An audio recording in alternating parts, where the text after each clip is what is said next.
This is Open Door with Vince Robinson. In-depth conversations with people who are making a difference in the lives of others here and around the world. Culture is at the heart of who you are. Know your culture, find yourself on Open Door with Vince Robinson. Grand dawning, Cleveland, Ohio, and the rest of the world. Welcome to another edition of Open Door with Vince Robinson. I have a very special guest this AM. He is Mr. Kofi Khemet. He's a historian and the director of the Crosby Archives and Cultural Gardens. And if the name Crosby resonates with you, you may know of his father. He was Dr. Edward W. Crosby. I had the pleasure of being a student while he was running things at Oscar Ritchie Hall in the Department of Pan-African Studies at Kent State University back in the last century. So much has happened since then, and Mr. Crosby here, not Crosby, Kofi Khemet here was a part of that whole scene. So I'm really happy to have this conversation with him and talk to him about the great things that he's doing down in Kent. As I said, he is a historian, and so he's been very connected to the history of Black people, not just here in America, but globally. So I know he's got a great affinity to Ethiopia. I know that about him. If he had his way, he'd probably be living there right now, but he's here doing great things. Welcome to Open Door, Kofi. Yes, thank you, Vince. I appreciate it. Yeah. Long time. We've been knowing each other, man, and have been having this our conversation has started long ago, and it continues into the present. Yes, absolutely, and I'm grateful for that. I learned a lot from your father while I was at Kent. I can tell you that he had a profound impact on my life. You know, I can recall taking a class with him where he introduced the banking concept of education, and I was forever scarred by that, because after he gave us that explanation, I decided that I didn't want a master's degree. I didn't want a PhD. I'd had enough of the education system, and it was time for me to leave because I didn't want to be exploited by this banking concept of education. And now, as I understand it, and we just had a conversation about this, bankers are running the world. And there's so much that we need to learn about finance and history as it relates to that. But we're going to talk to you about history today. And first of all, talk to you about the Crosby Archives and the Cultural Garden. Tell us what that project is all about. Well, you know, we have an aging population. And as the elders pass on into the next realm, a lot of their knowledge, their wisdom, those things can oftentimes pass along with them. You know, there are remnants that are left, but not as much as should be left. And so what we're trying to do is we're creating the space. We've already created the space, and we've been archiving materials here at the Crosby Archives since the 1940s, because my mother started the archives even before she met my father with her own materials. So, you know, we have her grade reports all the way back to third grade, you know, what she was doing in school, which is highly unusual. Most people don't have that kind of documentation about what they did in the past. And so we have that, but we also have all the papers from my dad. We have other documents from Professor Ron Daniels. We've got and a lot of information about what happened particularly here at Kent, but also what has happened throughout the Africa and the diaspora. And so we've been collecting these materials for quite some time. Right now we have a collection of probably about let's say 5,000 to 6,000 volumes in terms of books, not including all the tapes, because we've got at least, about 5,000 tape recordings, original tape recordings, movies, etc. So, and we've been organizing it in databases for quite some time. So now what we're doing is we're just taking what we have been doing, quote unquote, informally, and formalizing it. But we're not just looking at the archiving of our materials, we're looking at creating the first, the only real dedicated black archive in Northeast Ohio. Now, I know you might think, okay, well, what about the Ichabod Flewellen collection over in East Cleveland? But you probably don't want to go down that. You don't want to go in there. You don't want to go to East Cleveland because what's happening over there, they have all Ichabod's collection, which Ichabod was a black historian. He actually founded the first Black History Museum in the U.S. in Cleveland, Ohio, way black in the day, and ran it out of his house. I went to his house when he was still living, bless his soul. And my God, you know, the materials that he had in there, they were stacked up from the floor, you know, 5 feet high. There was a path, you know, you could get from the front door to the kitchen. So now all those materials are over, as I understand it, are at the East Cleveland Public Library. I've been trying to get access to one box over there for about 4 years. Can't get access.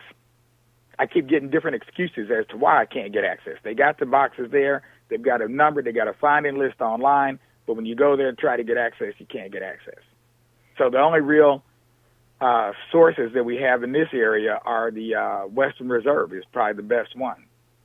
Western Reserve Historical Society. But that's not a dedicated black archive. They have materials there, but it's not the only thing they do.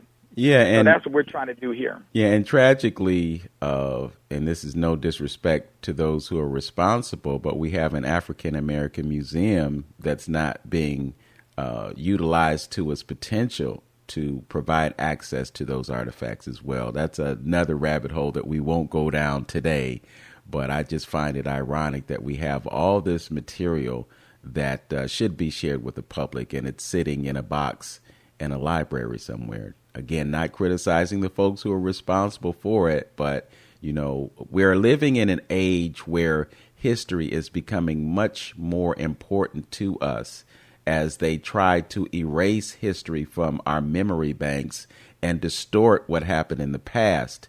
And again, it is critical for us to know where we came from, what we've done, in order for us to fully appreciate who we are as a people. And we don't have that consciousness to the extent that we should. And I would have to imagine that that's part of your mission as a historian to point out the importance and the significance of our history. That is, and see the thing here, then I do want to just point out one thing.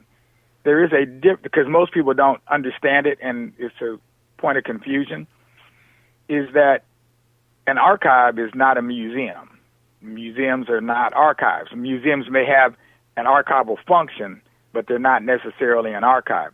So an archive is actually Western Reserve Historical Society. That's an archive. You go there, you go to the desk, you have to put away your cell phones and things. You're not allowed to have certain devices in there. You don't have to put on white gloves necessarily, but you do have to give up your electronic gizmos.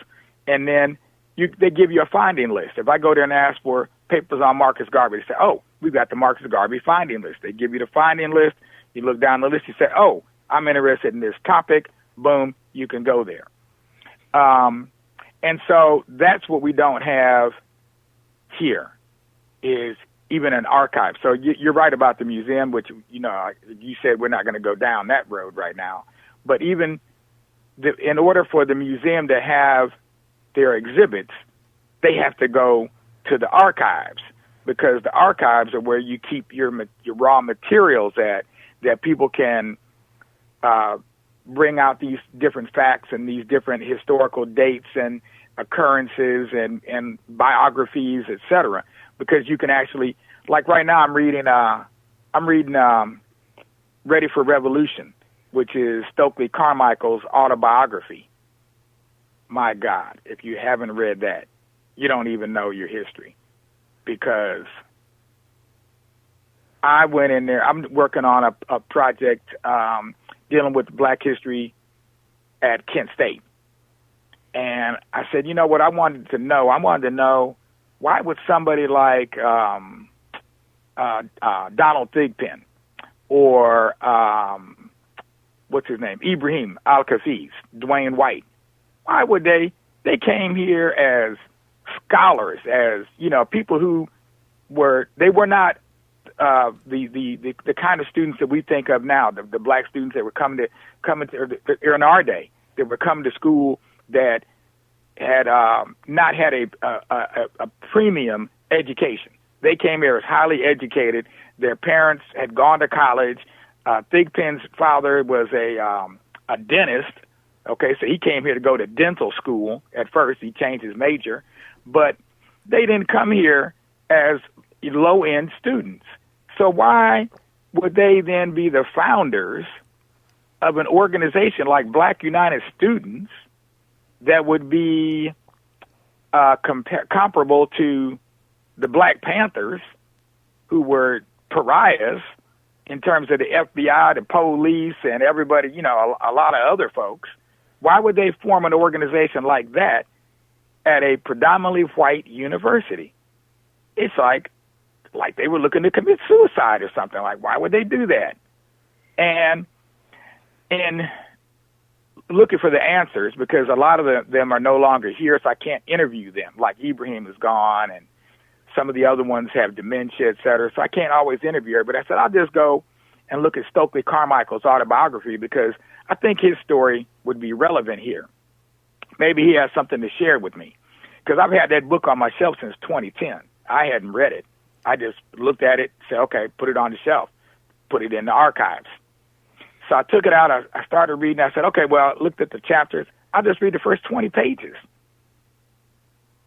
because it's an 800-page book.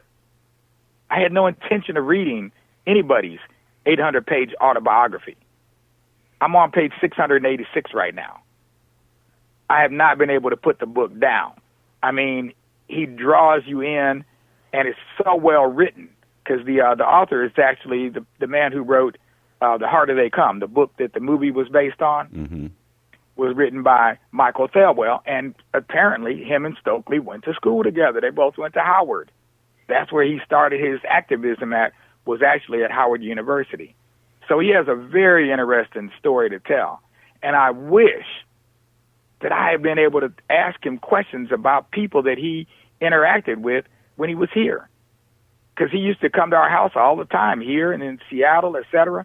My dad was fairly close to Stokely, but I didn't know what questions to ask him. I didn't know he had been working with Martin Luther King and Bayard Rustin and all those people. I didn't know. And so being able to have access to those types of materials that in one place is what's the word? It's almost like a luxury. At this point, for us, it is a luxury, because most places don't have it. Now, I've been able to visit. I've been all over the country and looking at archival collections, Black History museums from the West Coast to the East Coast, and including the National Museum in D.C., et cetera. But out of all those places, I've only found two other dedicated black archives that I can say for sure. And one is in Chicago at the Carter G. Woodson Public Library on the south side of Chicago. Fantastic archival collection. You go there, you tell them what you want, they give you the finding list, they put you in a room, by yourself. You get your own room, and you go in there, they give you the boxes, and you can just go through the materials. I was there. I didn't discover the place till I got there. It was visiting my daughter, and went there, spent a whole day there, and got a lot of what I needed. So, and the other one is the Schomburg in D.C., in New York. New York, okay. Those are our two best archival collections. So here in Ohio. Yes. That's amazing. I want to thank you for explaining the difference between museums and archives, because I think it's an important distinction, and I see it as a source for curation for museums. So that was brilliant. Thank you for that. I want to talk to you about the energy that resulted from Ibrahim Al-Kafis and the other brother that you mentioned, because something very significant happened on the Kent State campus back when your father was running things and they were there. A very significant occurrence, and we're going to examine that when we return.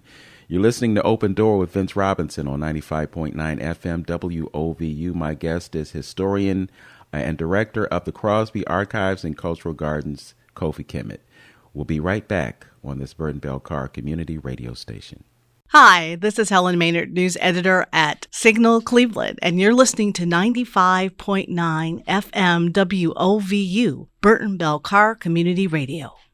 Welcome back to Open Door with Vince Robinson and my conversation with Kofi Khemet, director of the Crosby Archives and Cultural Gardens. We're having this magnificent conversation about history. And in the previous segment, we talked about a couple of brothers who were involved with the formation of Black United Students at Kent State University during the time of Dr. Edward W. Crosby. And what many people may not know is that this energy was responsible for the creation of Black History Month. We had Black History Week, but then it became a month. And I think the credit goes to those students and Dr. Crosby. So I'm sure you're very familiar with this. Can you give us a little background or insight on how it all happened, if you can? Yeah, well, another point of confusion. Only because nobody has sat down and actually written the history or written the story of Black History Month. There is no one document you can go to or one book that really goes into detail where anybody really did any real historical research on it. And so what I've been finding, because I've been working on this project for some time now, to bring to light what has been in the darkness for quite some time. Black History Month is something that actually began at Kent State University. So Black History Month began at a predominantly white university. And that was in the year 1970.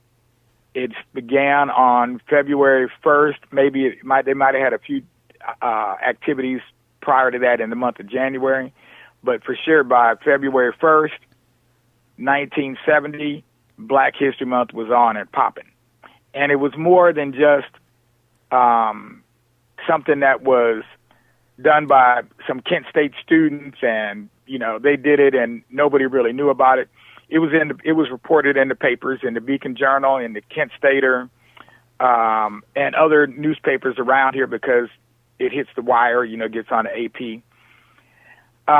And what happened is that due to the desire of the Black United Students, meaning people like Ibrahim Al-Kafiz and Donald Thigpen, but even more importantly, a statement that was made by Nelson Stevens, the artist who just recently passed, bless his soul, former director of the African American Studies at the University of Amherst.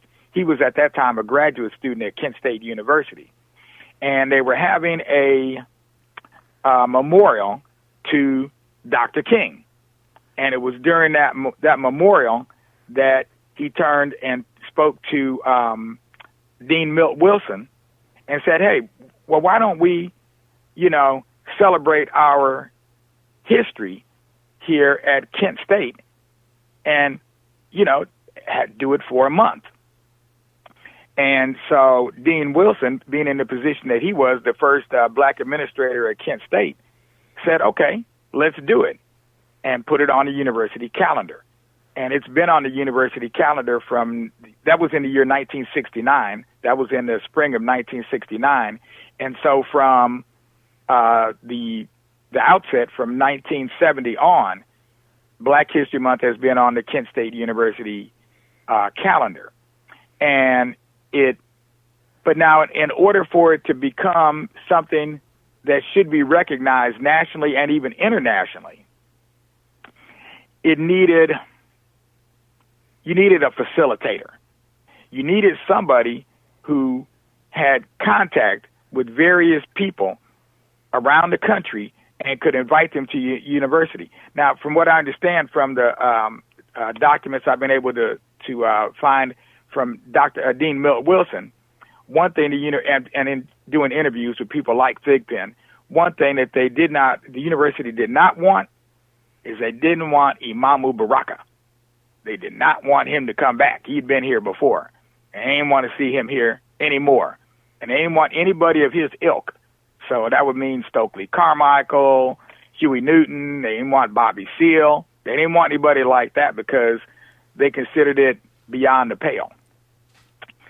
So Dr. Crosby had just got here we had just arrived here in 1969 in the summer, August 1969.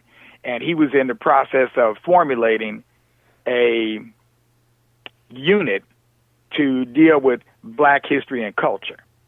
And they had the university had a plan to make it the Afro-American Studies Department, but he decided against that, and instead he founded the Institute for African American Affairs, which gave him a broad scope, but it also meant he could hire individuals as professors who were non-tenure track.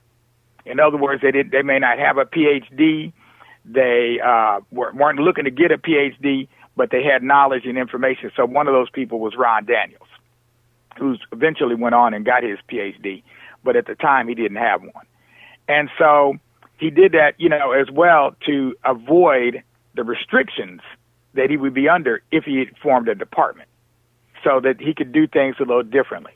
And so the other thing that the university did, because they didn't like the fact that he was going to do something that they didn't want him to do, so they underfunded him. They underfunded the institute and also lowballed his salary as well. So he took a hit like that. But what happened is that made him have to really rely on his creativity. And so he was looking for a way to to be able to develop a curriculum without having to use professors all over campus from poli-sci and English and any other departments, because he would not have control of them. And so, because obviously they'd be getting paid by the other departments. And so what he did is he got together with Black United Students, who had proposed having a Black History Month celebration, and he started inviting people that he knew, like Eugene Redmond, who's poet laureate of East St. Louis, and he's now professor emeritus from SIU. And at the time, he had been one of Dr. Crosby's former students from East St. Louis. He also was the person who edited all of Henry Dumas' books, the numerous books from one of Black America's greatest poets. So he invited him to come to Kent. He invited Quincy Troupe, who wrote Miles Davis's autobiography and that movie. What was the movie that Will Smith was in about the homeless guy? I recall the film, but I can't recall the title of it. Can't recall the title. But at any rate, he invited him to come. He was another poet. They invited Gwendolyn Brooks, poet out of Chicago, former U.S. Poet laureate, although more or less unofficially poet laureate, because they didn't have poet laureates at that time. But she was a Pulitzer Prize winning poet. And he invited her to come. Babatunde Olatunji invited him to come with his troupe and hold workshops here for a week. He invited, who's that other person?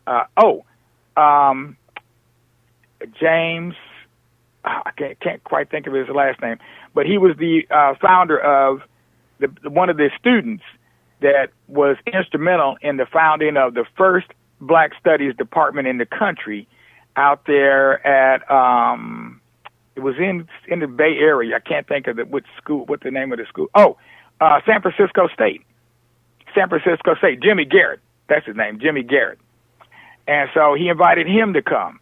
So he invited all these high-powered individuals from different parts of the country, but people who didn't necessarily have all the baggage that Imamu Baraka would have brought with him, and Stokely Carmichael or Louis Farrakhan or any of those kind of people here.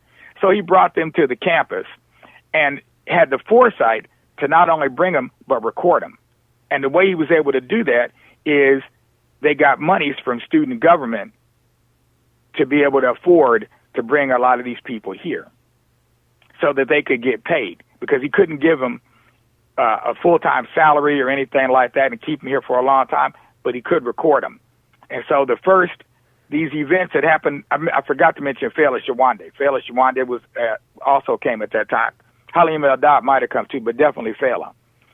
But he had those people come here, and he recorded them in, TB2? Mm-hmm. TB2 at Kent State? Right. He recorded them in their studios. And when the students went there, because black folks, people in general, and particularly black folks, didn't know where Studio 2 was. And so what Studio 2 did to make sure the black folks knew where to go, they literally put footprints on the ground, on the floor, in the hallways, to let them know, go this way. I guess they figured we couldn't read signs and room numbers and things like that. I don't know. We could read symbols. But we could see footprints. Right.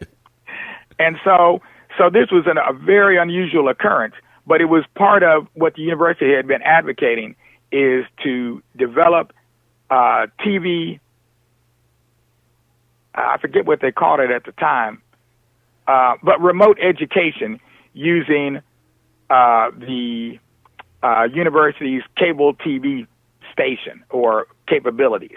That wasn't what they called it. They had another name for it. I think it was closed circuit. Closed circuit TV. Mm-hmm. Closed circuit TV. So you could only pick it up on the campus, but you could pick it up all over campus, and so that way you could impact not just the people who were in the studio, but they could react, and you could hear their reactions to what the speakers were saying or the people were doing, but at the same time you could impact a much broader spectrum of people all over the campus. And so this is all part of the story of the first Black History Month program that ever happened in the United States. And all those people who came were people that talked a lot, and they went around the country and communicated with other people. They were going to various colleges all over the campus and other venues, et cetera. And so that's how the word got out, and particularly in the state of Ohio. So it all started at Kent State. Dr. Crosby was instrumental as the facilitator. The students were instrumental as in terms of the inspiration, but also in terms of getting the word out and the funds. And that funding was key, because from that first celebration, also the Black Cultural Center at Kent came out of that as well. And it never really got officially funded from the university. So my mother ran that for years as a volunteer.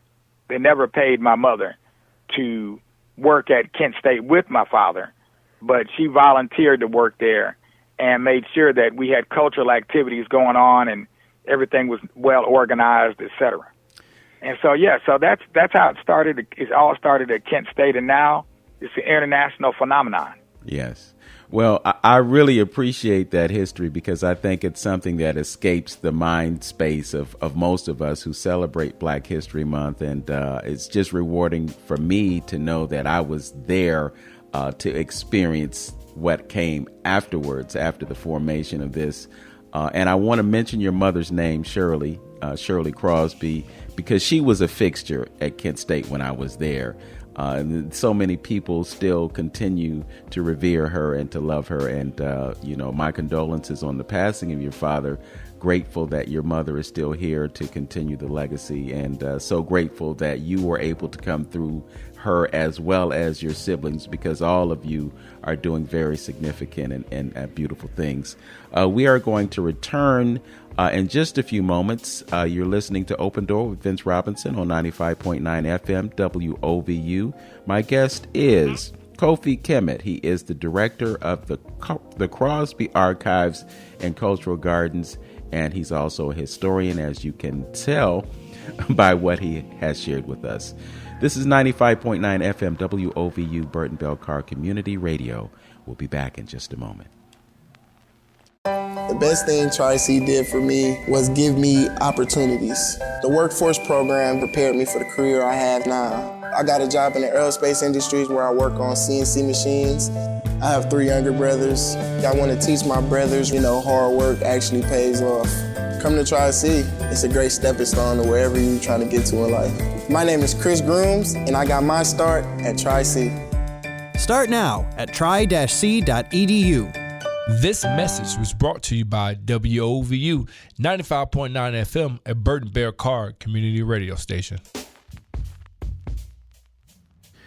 Welcome back to Open Door with Vince Robinson and the conversation with my guest, Kofi Khemet, Director of Crosby Archives and Cultural Gardens, and as you just found out, a historian who filled us in completely on the history of Black History Month. Started at Kent State University, folks, and many folks don't know about that, so I'm glad we were able to clear the air on that. So talk about what it was like for you growing up in a household with 2 great parents, Dr. Crosby and your mother and your siblings, who one of which, your brother Daryl, is an amazing artist. Talk about your growing up in that family. Well, in hindsight, I had great parents. At the time, I thought they were not. Okay? Because I'm like, we grew up a lot like other children did, where, we didn't always agree with what our parents said or wanted us to do or not do.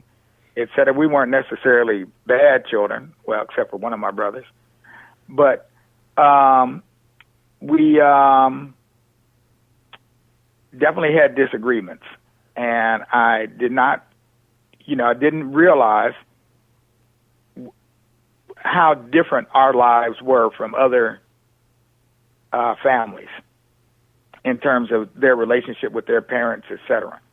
I've got people I know just in the neighborhood that they haven't seen their mother in 20 years, and she's in a rest home like a mile up the road.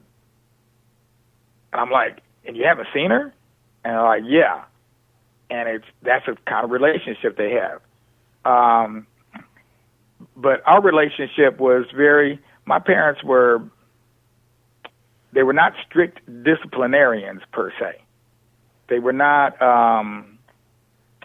they didn't deal with the corporal punishment. We didn't get beat downs and things of that nature, and not even serious lectures all the time.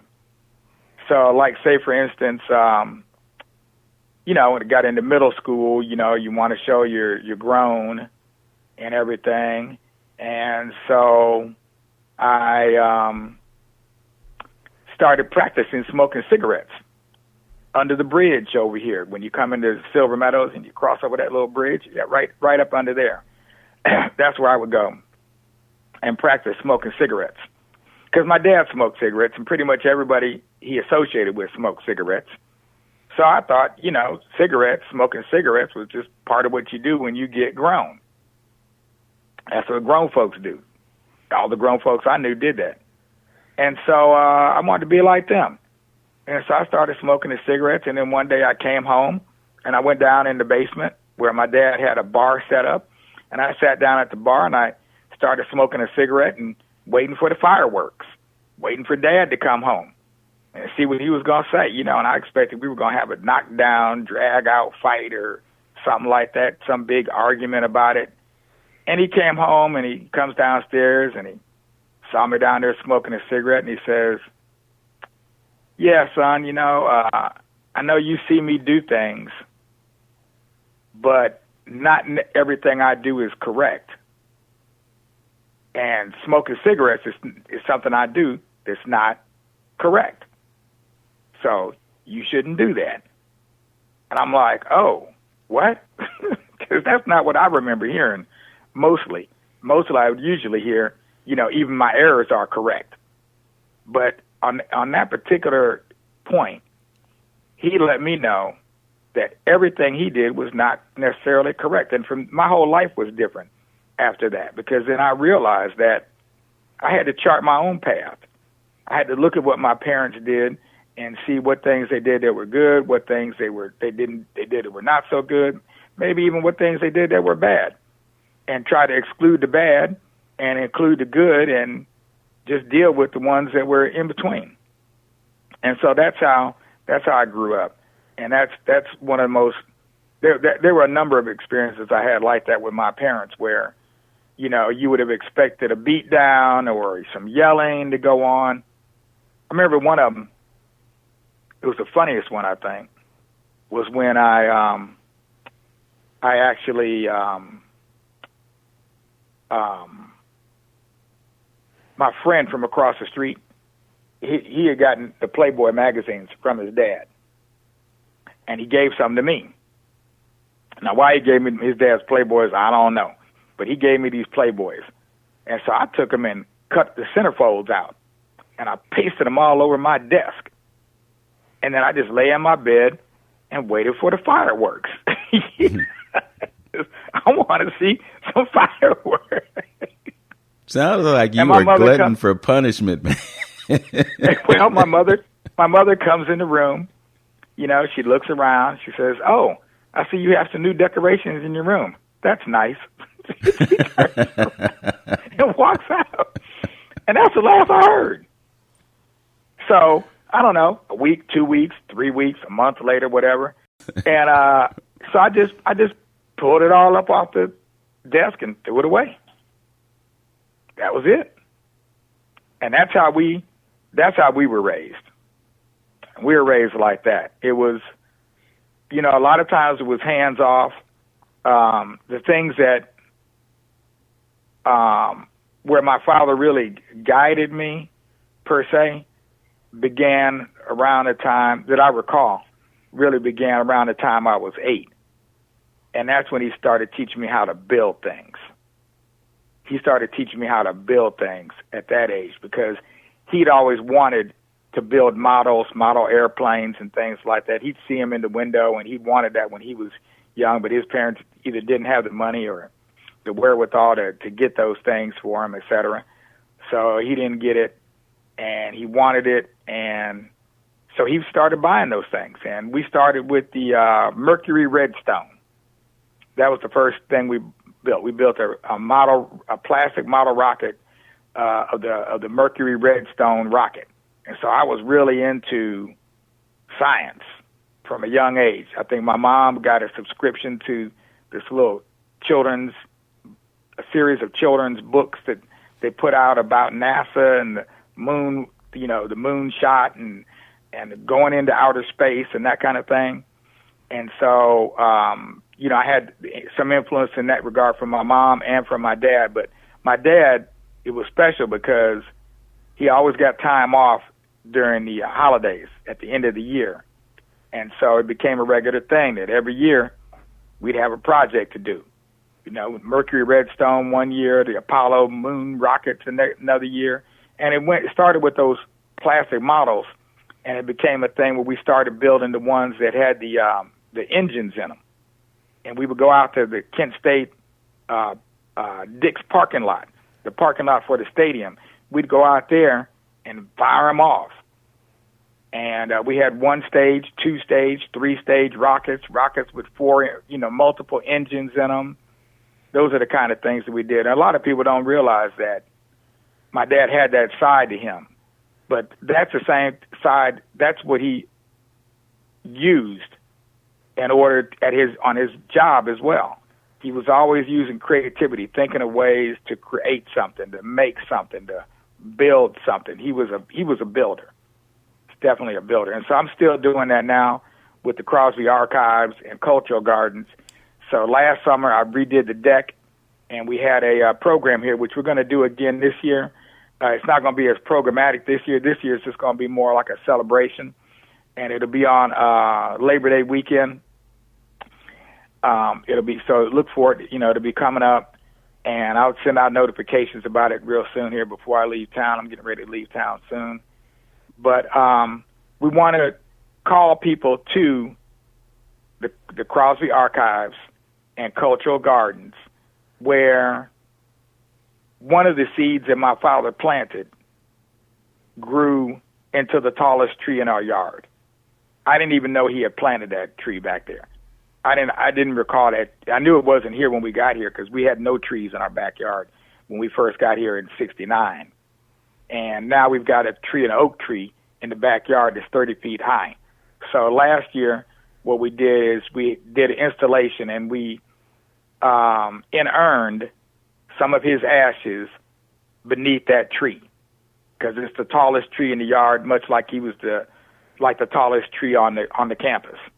Overshadowed, anywhere you went on Kent State's campus and beyond, even in the state of Ohio, nationally, you could always find somebody that knew that you were connected with Dr. Crosby.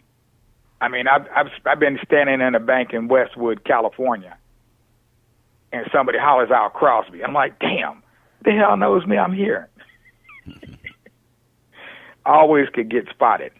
And so, so these are seeds that my mother oftentimes was planting in the backyard. That one, my father was the only one I know that my father planted, but my mother was busy getting plants, cuttings, seeds from various individuals that she knew, my grandparents and other relatives, etc., and bringing them here and planting them in our yard. And so she's no longer really able to manage the yard, so I'm taking over that function. And I've got a vegetable garden here. I'm doing a thing on black foods. So I want to actually do a dinner where all the foods are black. So black tomatoes, obviously, eggplants are black on the outside. I want to have black flowers, just black rice, black barley, black kale. Okay, there's all these foods that are black, and they're not touted, they're not recognized by everyone in the society, but they are recognized by a select group of people. So there's a select group of people that know about them, but the majority of people don't know. Most people don't know there are black tomatoes. Have no idea, and there's a number of varieties of them, and they're considered gourmet, a gourmet delicacy here at this time in the U.S. So we're getting our first ones in now. So if you come down here, I'll be willing to share some black tomatoes with you. I think I read somewhere that there are also black apples. Wouldn't be surprised. I wouldn't be surprised. And we all know that when you have deep colors like that, usually there are antioxidants associated with those types of plants. So I'm just imagining that those plants are very powerful. What I know about plants now is that the nutritional density is not what it used to be, just because of the fact that so many minerals have been depleted from the soil because you have mass farming and all those other things that have really taken away from the quality of food. And again, we come back to that idea that food is used as a way to control populations, thanks to what we got from Henry Kissinger. So very interesting comments, very interesting dialogue, and we're going to continue with that because I want to explore what else is growing in the gardens down there. I know it's not just black stuff, even though it is good for us. So we'll talk about that, and then I want to talk to you about Africa because, as I stated at the onset of this program, you have an affinity to Africa. So I don't want this to escape our conversation today. You're listening to Open Door with Vince Robinson on 95.9 FM WOVU, Burton Bell Carr Community Radio. We'll be right back. Hey, this is Gaidi Nkrumah. You're tuned in to the best radio station in Cleveland, WOVU 95.9 FM. Our voices united. Hey guys, this is D. Lachey. I'm all about togetherness. Together we make the world go round. You're listening to WOVU 95.9 FM. All right, we are rounding third and heading home. The final segment of my conversation with Kofi Khemet, director of the Crosby Archives and Cultural Gardens, and also a historian. And I really appreciate his perspective because it is in-depth, it is precise, and it is comprehensive. So thank you for what you have shared with us, particularly about the history of Black History Month, and also about your great father and your great mother. Appreciate both of them and have great love for both of them. We were just talking about your start in gardening, you going back to 1969, and we've talked about the fact that you're growing Black things.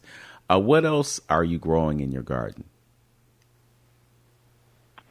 Well, I'm collard greens. Lots of collard greens, as many collard greens as I can. Collard greens, I got the blue curly kale, got the lacinato kale, otherwise known as black kale or dinosaur kale. We've got the yellow squash. We've got the I just harvested some of our green beans. So they're not string beans, but they look like string beans, but they have no string. And then the other thing that's growing in their garden, these are the things that could save your life. It's callaloo, purslane, and lamb's quarters. And you don't need any seeds to grow them. All you need to do is go outside and disturb your soil, and they will pop up because they're endemic to this whole area. So we had been, one of my earliest gardens I worked in was over here behind the Water Street Church back in the 70s, when I was early 80s, when I was working with the children out there in Skills and McElrath.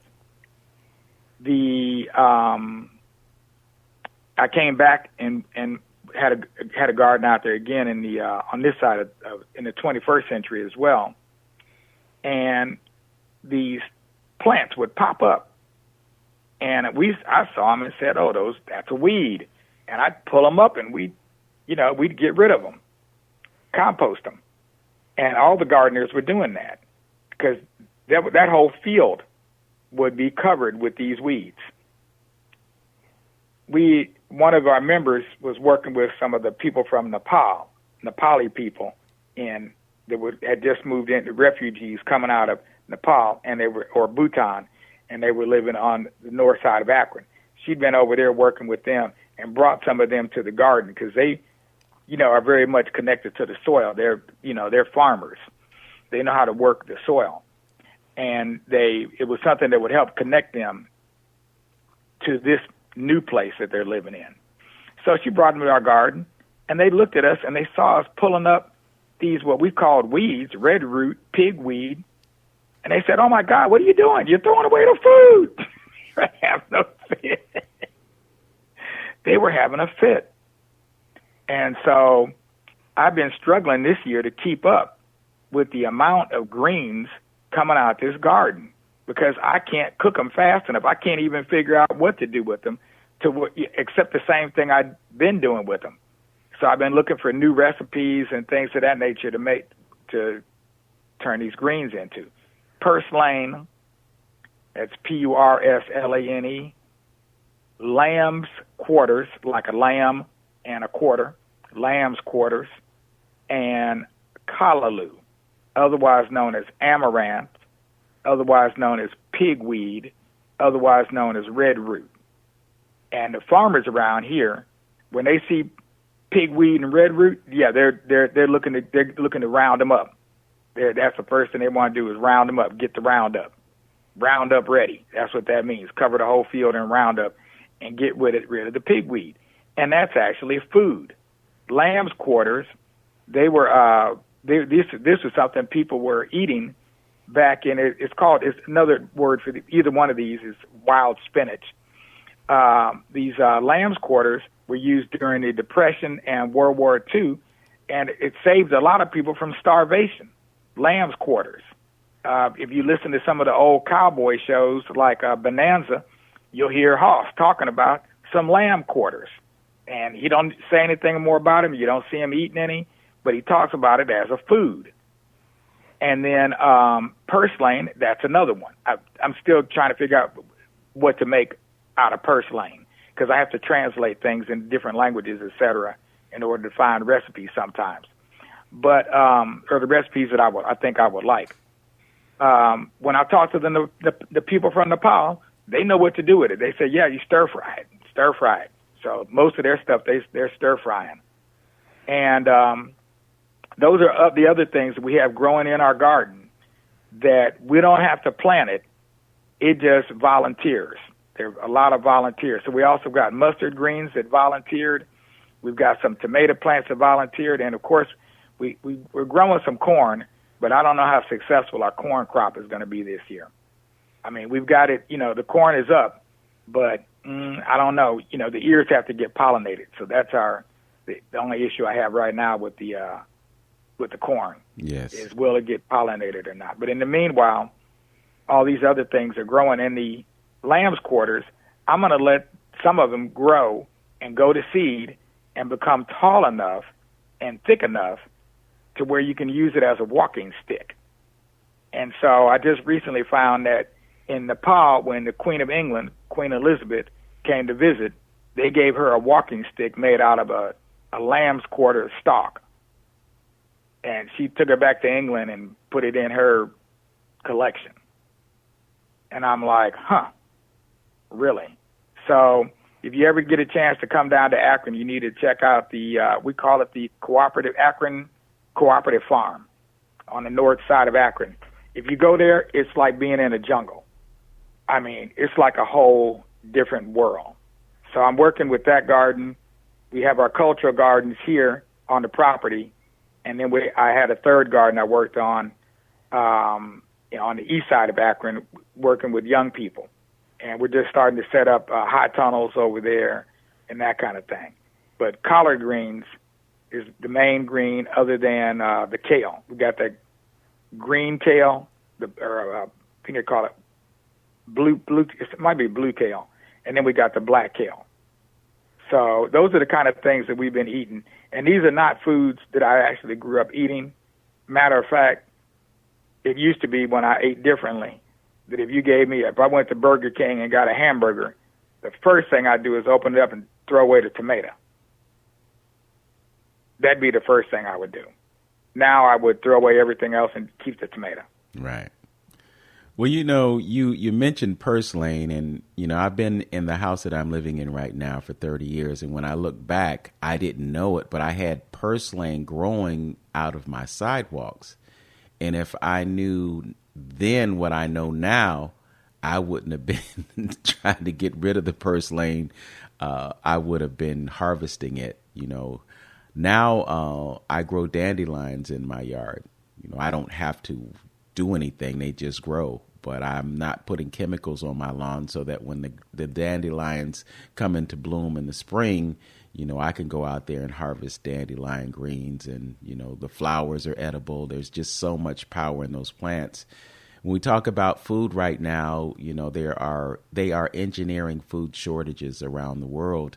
So it's really important for us to know about these things that are in our environment that we have looked at as weeds and come to find out, they are things that could sustain us. So it would behoove us to become much more connected with nature, to have a greater awareness of the plants that are growing around us so that we can utilize them. I was in my yard a couple weeks ago and looking at this growth of bushes in front of my picture window. And I just found out that I have blackberries growing in my front yard. So, really? Yeah, I thought about cutting all this foliage down. But now that I got fruit growing out there, I think I'm going to leave it there so I can take advantage of those antioxidants. Before we leave, I had promised folks that we would have a conversation about Africa. And I want to point out the obvious, and that is, you're not going by the name that you used to use. You're going by Kofi Khemet. So tell us how Kofi Khemet came into being. Oh, well, Kofi, because I wanted a name that I felt was more connected to my heritage beyond the U.S. And in looking at various African name books, etc., I didn't want to take on a name like, high exalted ruler of the universe or something like that, because I thought that was kind of facetious. But I said, there are names that people oftentimes refer to as day names from various parts of Africa, but particularly from Ghana and the areas where the Akan languages are spoken. And for the boys, there are names for each day of the week. And so Kofi is the name of a male child born on a Friday. And I was born, when I looked up what day I was born, I found out I was born on a Friday. So I decided to use that name. I figured it would be easy to say. It's only 4 letters. It's hard to mess it up. But do you know that my name always gets messed up? Almost always gets messed up. Mm. Almost always. And except that now you have people like, what's that guy's name? The wrestler. The Rock? No, Kofi. His name is Kofi. Oh, okay. Yeah, can't think of his other name. Mm-hmm. But the children know him, though. Yeah, the young people, they're definitely in tune with this guy. I can't think of his other name. But he's a prominent wrestler, and one of his names is Kofi. And so now they associate me with him so they can actually say his name or say my name. But other than that, usually my name, people see my name or they hear my name and they want to call me Coffee. And, I would get upset. I would not feel good if people call me Coffee instead of Kofi. Then I went to Amsterdam on an excursion that originally, the main reason for it was to go see one of my daughters who lives in Germany now. And so I decided to take a tour of Europe while I was there. And so I went to Amsterdam, and it turns out that in the Dutch language, Kofi, spelled Koffie, I believe, is their word for coffee. And that's how they pronounce it. So if they see my name, they're gonna say coffee because it looks like their word for coffee. So then I left there and I came back to Cleveland. And I never go to the West Side Market. But one day I heard they were having a farmer's market across the street from the West Side Market. So I went to that farmer's market. And I was there. I'm looking around, finding all kind of stuff, good things at the market. And I look up on the side of this building, and it looks to me like it says Kofi Cafe. But I know it's actually, they're using the Dutch word for coffee. So it's actually the Coffee Cafe, but it's spelled Koffie. So then I said, okay, whatever, forget it. No more getting upset if people call me Coffee. Okay. As a parent. So it's just kind of interesting how those cultures kind of collide like that. Yes. Particularly on my name. Now the Khemet part came from the birth of one of my daughters. When she was born, her mother and I decided to change our name, and we decided to change our name to Khemet, which is the ancient name for Egypt and means black. So we wanted to make sure that that our daughter knew, and that everyone that met her knew that she is black, even though she is very light-skinned. We wanted to make sure that everybody knew that she's black. And so we made her last name Khemet, and then we took on her last name. Okay. Well, that's a perfect place for us to button things up. We have a reverence for Khemet and definitely appreciate Kofi, born on a Friday. I'm Yao, by the way. I was born on a Thursday. But my last name is Ansa, and it's a tribute to a filmmaker and the first governor of Elmina in that area of the world known as Ghana. I'd like to thank you for joining me on Open Door today, my brother, and much success to you in the future. And we'll post ways that folks can reach out to you if they want to connect with you and take advantage of the great things that you're doing with the garden. With that, thanks for joining us. And as always, know yourself, love yourself, be yourself. Make today your best day. Peace.